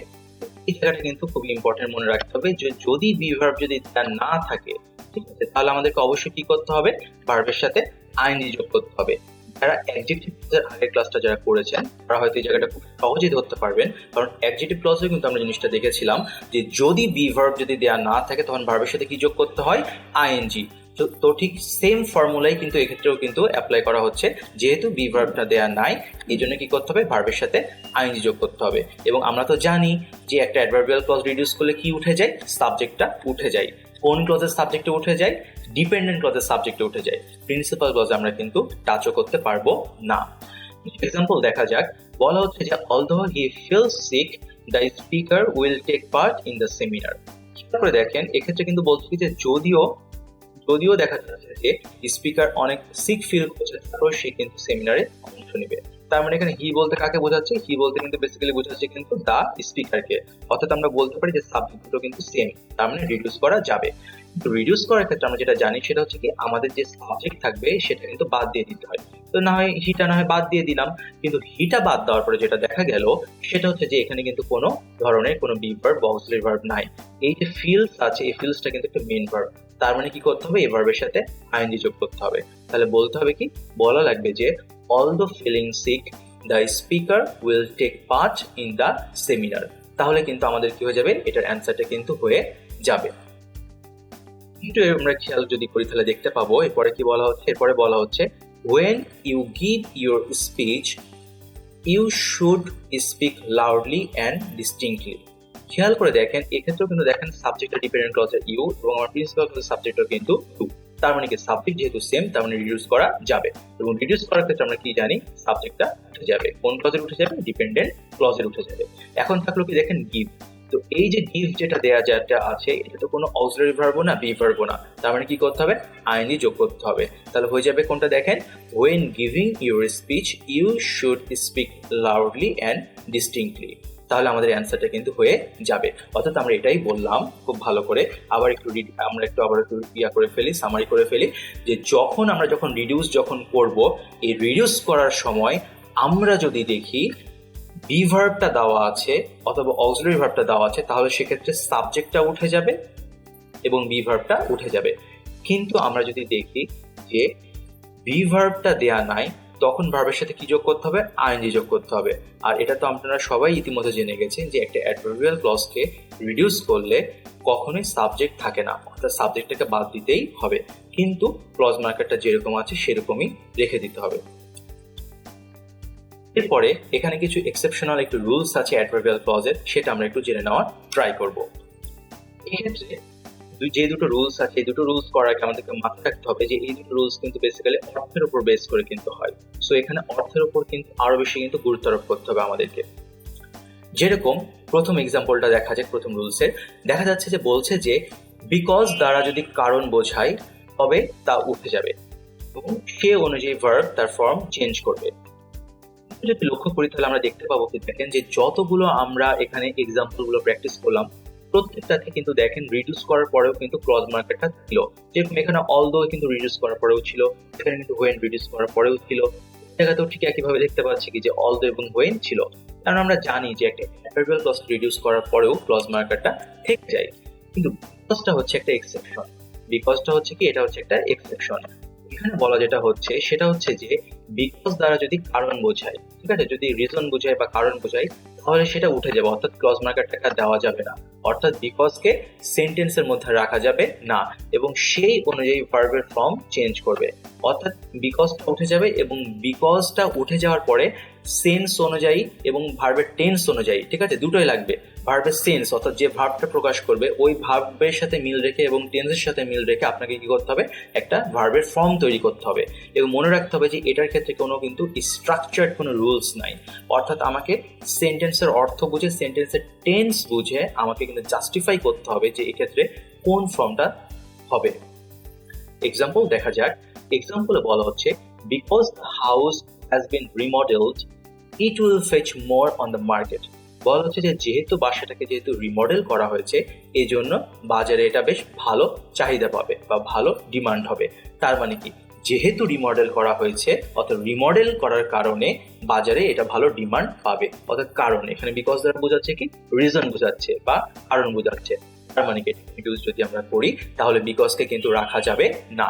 তাই খেয়াল করে দেখেন এই যে অংশটুকু যেটা ছিল যে বিকজ দ্য হাউস বিন রিমডেলড, এই অংশটুকুকে রিডিউস করার পরে কি হয়ে গেছে, রিডিউস করার পরে হয়ে গেছে হ্যাভিং বিন রিমডেলড। হ্যাভিং বিন রিমডেলড কেন এমনটা হলো বা কিভাবে হলো একটু আমরা লক্ষ্য করি। খেয়াল করে দেখেন যে একটা হাউস কিন্তু নিজে নিজে কিন্তু কি হতে পারে না, রিমডেলড হতে পারে না, রিমডেল করা হয়। একটা হাউস নিজে নিজে কিন্তু রিমডেল হতে পারে না, এটাকে রিমডেল করা হয়। যেহেতু এটা প্যাসিভ সেন্স যেহেতু প্রকাশ করা যেহেতু হয়েছে এই জন্য হয়ে গেছে কি দেখেন বলা হচ্ছে যে বিন রিমডেল। এবং প্রথমেই খেয়াল করে দেখেন কি আছে, হ্যাভিং আছে। প্রথমেই কি আছে দেখেন, হ্যাভিং আছে। আমরা কিন্তু দেখেন সেন্টেন্সের অর্থটা যদি করি তাহলে বুঝতে পারবো যে রিমডেল করার কারণে এটা কিন্তু বাজারে অনেক ভালো ডিমান্ড পাবে। তার মানে কি রিমডেল করার কারণে, তার মানে কি হ্যাভিং বিন রিমডেল অর্থাৎ রিমডেল করার পরে। এরকম একটা সেন্স প্রকাশ করছে, ঠিক আছে, এটা করার পরে। তো এরকম টাইপের কোনো কিছু ঘটার পরে, কোনো কিছু হওয়ার পরে এরকম সেন্স প্রকাশ করার ক্ষেত্রে কিন্তু আমরা ইউজ করি কি হ্যাভিং বিন।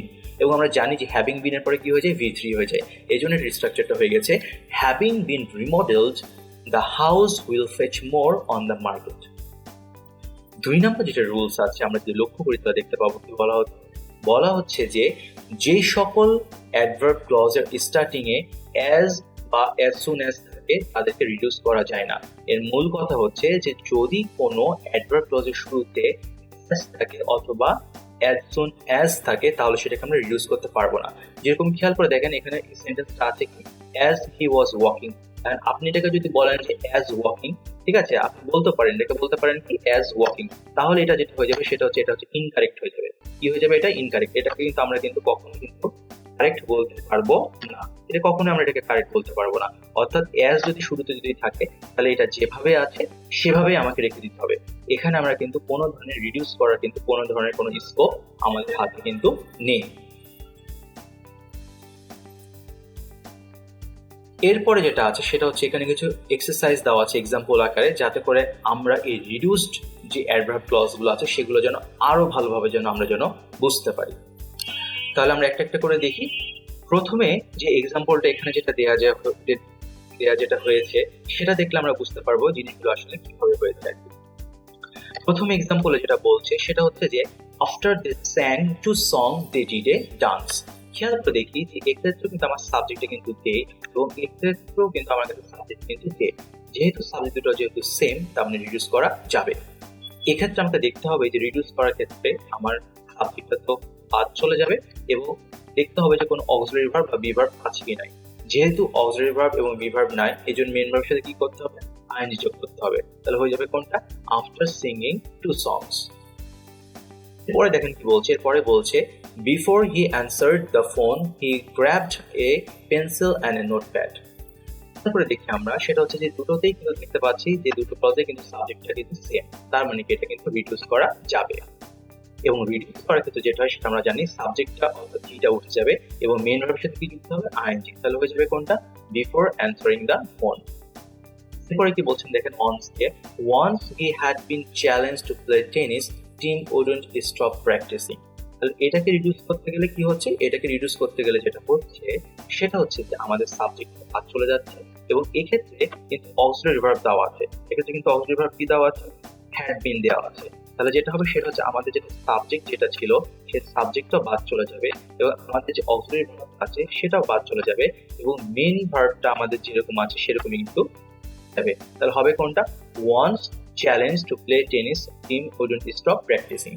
অর্থাৎ আমরা যেটা বলতাম যে যদি কোনো অ্যাডভার্বিয়াল ক্লজ রিডিউস করার সময় বি ভার্ব বা অক্সিলারি ভার্ব থাকে তাহলে বি ভার্ব আর অক্সিলারি ভার্বটা উঠে যাবে এবং মেইন ভার্বটা যেরকম আছে সেরকমই থেকে যাবে। এই জন্য এর অ্যান্সারটা হয়ে যাচ্ছে once challenged to play tennis team wouldn't stop practicing। ঠিকই আমরা এটা লক্ষ্য করলে বুঝতে পারবো, বলা হচ্ছে যে after she graduated her parents retired। এক্ষেত্রে অনেকে রিডিউস করে ফেলবে কিভাবে, আফটার গ্র্যাজুয়েটিং। বাট এক্ষেত্রে আমাদের মাথায় যেটা রাখতে যেটা হবে সেটা হচ্ছে যে প্রথম যে ডিপেন্ডেন্ট ক্লজ আছে এই ডিপেন্ডেন্ট ক্লজের আমার সাবজেক্টটা হচ্ছে শি এবং আমার যে ইন্ডিপেন্ডেন্ট যে প্রিন্সিপাল ক্লজ আছে এই প্রিন্সিপাল ক্লজের আমার কিন্তু সাবজেক্টটা হচ্ছে কোনটা, হার প্যারেন্টস। অর্থাৎ সাবজেক্ট দুটো কিন্তু কি নাই, মিল না, অর্থাৎ সাবজেক্ট দুটো কিন্তু কি না, এক না। এই জন্য যেহেতু এক না এই জন্য এটাকে রিডিউস করা যাবে না। এই জন্য দেখেন আমরা এখানে কি লিখে দিয়েছি, এখানে আমরা লিখে দিয়েছি যে incorrect, it can not reduce, অর্থাৎ এটা কিন্তু রিডিউস করা কিন্তু যাবে না। এখন আমরা যেটা করব, এখন আমরা কিছু এক্সাম্পল সহকারে কিছু এক্সারসাইজ করার ট্রাই করব যাতে করে আমাদের যেন কনসেপ্টগুলো আরো যেন ক্লিয়ার হয়ে যায়। এবং এই যে এক্সারসাইজগুলো আছে এগুলো একটু টাফ মনে হতে পারে, বাট তারপর আমরা দেখব যে জিনিসগুলো ভালোভাবে বোঝার জন্য। বাট আমি যেমনটা বললাম আজকে লেকচারে কিন্তু বেশি ইম্পর্টেন্ট ছিল কিন্তু একটু আগে আমরা যেগুলো করলাম, অর্থাৎ ক্লজ মার্কার আকারে অ্যাডভার্বিয়াল ক্লজ। এর আগে যে এক্সারসাইজগুলো আমরা করলাম সেই এক্সারসাইজগুলো কিন্তু বেশি ইম্পর্টেন্ট ঢাকা ইউনিভার্সিটির জন্য। কিন্তু আমরা যখন আইবিএস যখন পরীক্ষা দিতে যাব তখন এই যে এক্সাম্পলগুলো এখন আমরা করবো, এক্সারসাইজগুলো যেগুলো করবো এগুলো কিন্তু একটু বেশি ইম্পর্টেন্ট। তাহলে আমরা স্টার্ট করা যায় আর কি, আমরা তো স্টার্ট করি আর কি। স্টার্ট করার আগে আবারও যেমনটা বলেছিলাম যে আমাদেরকে অর্থের উপর খেয়াল করতে হবে এবং এখন যেগুলো বললাম সেগুলোর আর কি সামারি দেখা যাবে এই এক্সারসাইজগুলোতে। এক নম্বরে কি বলছে দেখেন, এক নম্বরে বলছে যে since dash his MBA studies, Iskam has secured a great job as a finance manager of a major corporation in Turkey. খেয়াল করে দেখেন কি বলছে কি দেখেন যে Islam has secured a great job a finance manager of a major corporation in Turkey. অর্থাৎ বলছে যে ইসলাম কিন্তু দেখা যাচ্ছে কি খুব ভালো একটা কিন্তু ফাইন্যান্স ম্যানেজারের কিন্তু চাকরি পেয়েছে। কখন চাকরি পেয়েছে বলছে কি দেখেন since dash his MBA studies. প্রত্যেকটা অপশন খেয়াল করেন, প্রত্যেকটা অপশন আমরা যদি লক্ষ্য করি তাহলে কিন্তু দেখতে যেটা পাবো সেটা হচ্ছে যে প্রত্যেকটা অপশনের মধ্যে কিন্তু একটা জিনিস কিন্তু কমন আছে। কমনটা কি দেখেন ফিনিশ। এর অর্থটা তাহলে এরকম হতে পারে যে যেহেতু ইসলাম তার এমবিএ স্টাডিজটা শেষ করেছে এই জন্য সে কি হয়েছে, সে একটা ভালো চাকরি পেয়েছে। তার মানে ফুল ফর্মটা কি হতে পারে, এটা ফুল ফর্মটা হতে পারে যে since Islam finished his MBA studies Islam has secured a great job. আমাকে কিন্তু মাথায় কিন্তু রাখতে হবে যে আগে আমরা পড়াশোনা শেষ করি এরপরে কিন্তু চাকরি পাই, ঠিক আছে। অর্থাৎ ইসলাম চাকরি পাওয়ার আগে কিন্তু তারা কিন্তু এমবিএটা শেষ করেছিল, এই জন্য আমরা বলছি কি সিন্স ইসলাম ফিনিশড হিজ এমবিএ, ঠিক আছে, ফিনিশড হিজ এমবিএ। খেয়াল করে যেটা দেখেন সেটা হচ্ছে যে এখানে ফুল ফর্ম থাকা কি উচিত ছিল, এখানে ফুল ফর্মটা থাকা উচিত ছিল সিন্স ইসকাম ফিনিশড, অর্থাৎ ইসকাম ফিনিশড। খেয়াল করে দেখেন কোথাও কিন্তু ইসকামটা কিন্তু বলা নাই, তার মানে কি এটাকে আমাকে কিন্তু রিডিউস করতে হবে। কারণ সাবজেক্টটা কিন্তু রিডিউস হয়ে গেছে। যেহেতু সাবজেক্টও রিডিউস হয়ে গেছে তাহলে আমাকে ভার্বটাকেও কিন্তু ওই ফর্মে নিয়ে যেতে হবে। তাহলে আমরা তো জানি অ্যাডভার্বিয়াল ক্লজকে যখন করতে যাই তখন যদি দেখি যে বি ভার্ব অথবা অক্সিলারি ভার্ব না থাকে তখন আমরা কি করি, ভার্বের সাথে আইএনজি যোগ করি। তাহলে এখানে আমরা যেটা বলছি যে since ইসকাম ফিনিশড বা since he finished, এখানে ফিনিশটা তখন কি হয়ে যাবে, ফিনিশিং হয়ে যাবে। তাহলে একের অ্যান্সারটা কি হয়ে যাবে, বি নাম্বার হয়ে যাবে। since finishing his MBA studies, Iskam has secured a great job as a finance manager of a major corporation in Turkey. দ্বিতীয়টা কি বলছে দেখেন, দ্বিতীয়টা বলছে his laser pointer to point to an example on the board. The teacher carefully explained the meaning of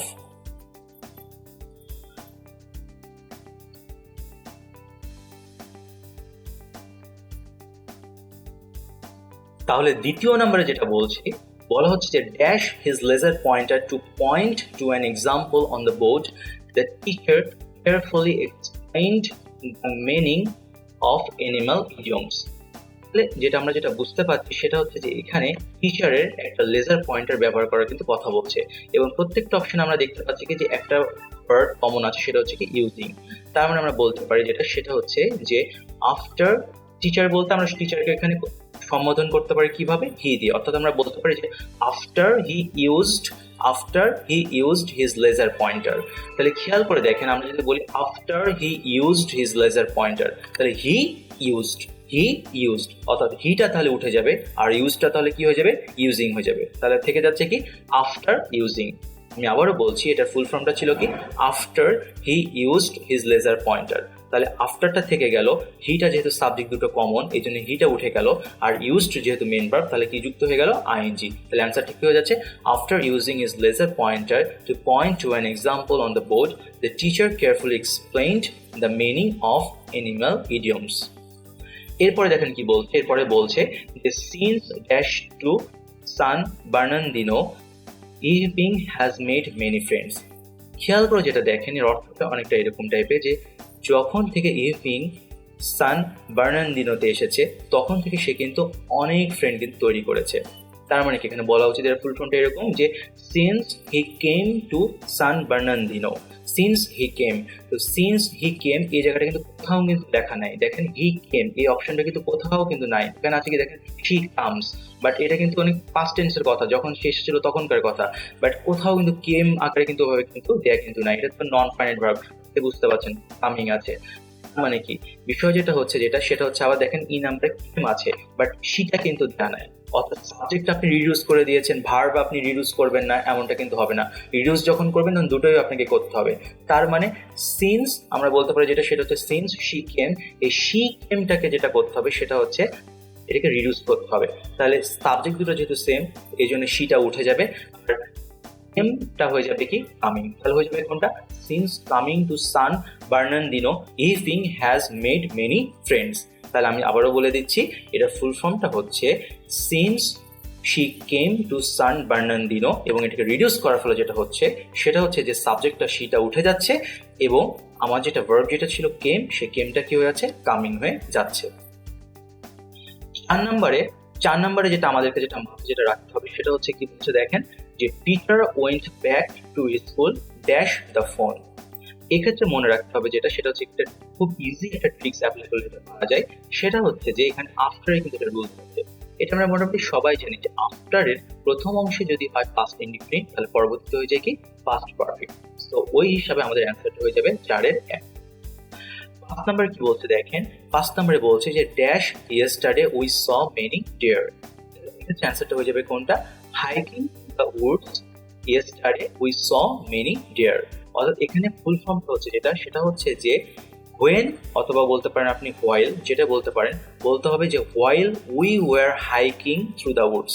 খেয়াল করে দেখেন এই নাম্বারটা কিন্তু অনেকে দিয়ে দিবে অ্যান্সার, কিন্তু খেয়াল করতে হবে আপনাকে, বলছে কি দেখেন হোয়াইল উই হাইকিং বলতে পারি না, আমরা যদি বলতাম যে হোয়াইল উই ওয়ার হাইকিং তাহলে কিন্তু রাইট অ্যান্সার হয়ে যেত, বাট ওয়ারটা কিন্তু এখানে কিন্তু দেয়নি। তার মানে কি এটা কিন্তু ফাইনাইট ভার্ব, তার মানে কি এটা কিন্তু দেওয়া যাবে না। বি নাম্বারটা বলছে কি দেখেন হাইট, এখানে হাইট থ্রু কখনোই বলা যাবে না, কারণ কি এখানে একটা অতীতকালে চলমান অবস্থা বোঝাচ্ছিল এবং রিডিউস করলেও এখানে হাইকিং হবে, কখনো হাইট হবে না। ওকে, কারণ এটা ফুল ফর্মটা ছিল যে হোয়াইল উই ওয়ার হাইকিং, তাহলে হোয়াইলটা থেকে গেল, দেখা যাচ্ছে কি, এবং দেখা যাচ্ছে কি আপনার মনে করেন ওয়ারটা উঠে গেল, তাহলে থাকলো কি শুধুমাত্র হাইকিং। এই নাম্বারটা খেয়াল করে দেখেন কি বলছে যে হাইকিং থ্রু দ্য উডস, সবই ঠিক ছিল, কিন্তু লাস্টে কি হলো, লাস্টে একটা উই দিয়ে কিন্তু ঝামেলাটা বাঁধিয়ে দিল, তো উইয়ের কারণে কিন্তু এটা হবে না। সি নাম্বারটার সাথে সবচেয়ে বেশি কনফিউশন ক্রিয়েট হবে, সবাই বলবে সি নাম্বারটা কেন হলো না। সি নাম্বারের সমস্যাটা কি, সি নাম্বারের সমস্যাটা হচ্ছে ডিউরিং দিয়ে, ঠিক আছে, বলছে কি দেখেন যে during hiking through the woods we saw many deer. এখানে ডিউরিংটা বলা যাবে না, আমাদেরকে জাস্ট করে বলতে হবে কি হাইকিং থ্রু দ্য উডস। কেন, অনেকে বলবেন কেন এটা ডিউরিং বলা যাবে না, কারণ হাইকিং থ্রু দ্য উডস আপনি যখন বলছেন তখনই বোঝা যাচ্ছে যে যখন আপনি হাইক করছিলেন ইয়েস্টারডে, তখনই আপনি যখন এই জিনিসটা কিন্তু দেখেছিলেন। সো হাইকিংটা নিজেই একটা চলমান সিচুয়েশন ইন্ডিকেট করছে, সো এখানে আপনার ডিউরিং বলার কোনো দরকার নেই। যেরকম আপনি খেয়াল করে দেখেন, আমরা কিন্তু বলি কি যে going to the market I bought a fish, going to the market I bought a fish. আমরা কিন্তু কেউ কিন্তু কখনো বলি না during going to the market I bought a fish, during going কিন্তু বলি না, আমরা বলি কি going to the market I bought a fish, কারণ এখানে গোয়িং টু দ্য বললেই বোঝাচ্ছে যে আপনি যে সময়টা বাজারে যাচ্ছিলেন, সো এখানে ডিউরিং বলার কোনো যথার্থতা বা কোনো কারণ নেই, এই জন্য 5-এর অ্যান্সারটা হয়ে যাবে ডি নাম্বার। 6 নাম্বারটা যেটা বলছে খেয়াল করে দেখেন কি বলছে, বলছে the necessary qualification she was not hired for a job, এবং প্রত্যেকটা অপশন আপনি খেয়াল করে দেখেন কমন আছে কি ল্যাকিং। এর অর্থটা তাহলে এরকম হয়ে যাচ্ছে যে যেহেতু কিছু কোয়ালিফিকেশন ল্যাক ছিল, এই জন্য তাকে কিন্তু চাকরিতে হায়ার করা হয়নি। এর ফুল ফর্মটা কি, এটা ফুল ফর্মটা হতে পারে যে because she lakhs the necessary qualification, because she lakhs, বা যেহেতু পাস্ট ফর্মে আছে আমরা বলতে পারি because she ল্যাকড the necessary qualification she was not hired for a job. তাহলে খেয়াল করে দেখেন আমরা কি বললাম, বিকজ শি ল্যাকড, তাহলে বিকজ শি ল্যাকড এখানে কোনো অপশনে কিন্তু দেয়া নাই। আপনি খেয়াল করে দেখেন এখানে বলছে কি বিকজ হি, এখানে দেখেন বলছে হি, আবার এখানে বলছে হি, এটা এমনি হবে না, দেখে বোঝা যাচ্ছে বাদ, মানে এটা ফুল ফর্ম নাই, কোথাও কিন্তু দেওয়া নাই, বিকজ শি ল্যাকড, তার মানে কি রিডিউস করতে হবে, তো রিডিউস কি হবে, সাবজেক্টটা পালাই যাবে, তার মানে কি এক্ষেত্রে সাবজেক্টটা চলে যাবে। আর এক্ষেত্রে আমরা যেটা রুলস যেটা পড়ছি সেটা হচ্ছে বিকজ এর একটা রুলস আমরা একটু আগে পড়লাম, যে বিকজ দ্বারা যদি কারণ বোঝায় তাহলে সেক্ষেত্রে কিন্তু একটা নতুন টাইপের কিন্তু ভার্বের ফর্ম তৈরি হবে, যেটা পুরোপুরি মিনিং এর উপর বেসড করে হবে, যেটা পুরোপুরি কার উপর বেস করে হবে, মিনিং এর উপর বেস করে হবে, ঠিক আছে। এবং এক্ষেত্রে আমরা দেখতে পাচ্ছি যে বিকজ দ্বারা কিন্তু কারণই বোঝাচ্ছে, যে because she lakhs the necessary qualification she was not hired for a job, যেহেতু বা সে আমরা বলতে পারি এভাবে যে তাকে চাকরিতে হায়ার করা হয়নি কারণ তার নেসেসারি কোয়ালিফিকেশনের অভাব ছিল, কারণ, অর্থাৎ বিকজ এর এখানে অর্থটা কি হচ্ছে কারণ, যেহেতু এক্ষেত্রে কারণ বোঝাচ্ছে এই কারণে আমাকে চেঞ্জিং ফর্মটা করতে হবে বিকজ এর, এবং সেক্ষেত্রে যেটা করতে হবে সেটা হচ্ছে কি দিব আমরা ল্যাকিং ইউজ করবো, আমরা বলবো কি lacking the necessary qualification she was not hired for a job, এখানে এ নাম্বারটা হবে না, কারণ যেটা হচ্ছে সেটা হচ্ছে এটা কখনোই কোনো ভার্বের ফর্মুলাটা মেনটেন করছে না। কারণ এটা ফুল ফর্মটা যেটা ছিল সেটা হচ্ছে যে because she lagged. So lag যেহেতু মেন ভার্ব ছিল, সো ওটার সাথে আইনি যোগ করলে হয়ে যায় কি ল্যাকিং হয়ে যায়। সো এই নাম্বারটা আমরা দিতে পারবো না। সো এখানে যে এক্সাম্পলগুলো যেগুলো করলাম, এই এক্সাম্পলগুলো দেখা যাচ্ছে কি একটু জটিল টাইপের, কিন্তু একটু যদি আমরা টেকনিক অ্যাপ্লাই করি, আমরা যদি একটু ট্রিকি হই, তাহলে কিন্তু এগুলো কিন্তু বোঝা যাচ্ছে। বাট কিছু কিছু আছে একটু কনফিউজিং। সো এই জিনিসগুলো আসবে আপনার বেসিক্যালি আইবিএতে। ন্যাচারালি মোটামুটি আমরা প্রায় শিওরলি বলতে পারি যে ঢাকা ইউনিভার্সিটি সি ইউনিটে এত কঠিন রিডিউসড অ্যাডভার্ব ক্লজ ন্যাচারালি আসে না। তবে হ্যাঁ, ডিউপিতে কিন্তু মাঝে মধ্যে চলে আসে। তো এক্ষেত্রে আমরা যারা প্রিপারেশন যারা নিচ্ছি, যারা শুধুমাত্র ঢাকা ইউনিভার্সিটি সি ইউনিটের জন্য, তাদের জন্য আমি যেটা বলবো সেটা হচ্ছে প্রথম সারিতে আমরা যেগুলো পড়েছিলাম সেগুলোকে আমরা একটু বেশি এমফাসিস দিব আর কি, ঠিক আছে। বাট যারা সি ইউনিট প্লাস আইবি দুটোই কভার করবো, তাদের জন্য এটা কিন্তু অত্যন্ত ইম্পর্টেন্ট। এবং এই রিডিউসড অ্যাডভার্ব ক্লজ যেটা আছে সেটা হচ্ছে আসলে প্র্যাকটিসের বিষয়। এটা যত বেশি আমরা প্র্যাকটিস করবো তত বেশি আমরা এফিশিয়েন্ট হব। তো আজকের মতো এতটুকুই ছিল আমাদের পর্ব আর কি। আপনাদেরকে অসংখ্য ধন্যবাদ এত সময় খুব সুন্দরভাবে আমাদের প্রথম থেকে শেষ পর্যন্ত থাকার জন্য। এবং আশা করি আমাদের যে অ্যাডভার্বিয়াল ক্লজের যে ইস্যুগুলো ছিল, বিশেষ করে রিডিউসড অ্যাডভার্ব ক্লজের যে ইস্যুগুলো ছিল, সেগুলো এখন কেটে গেছে।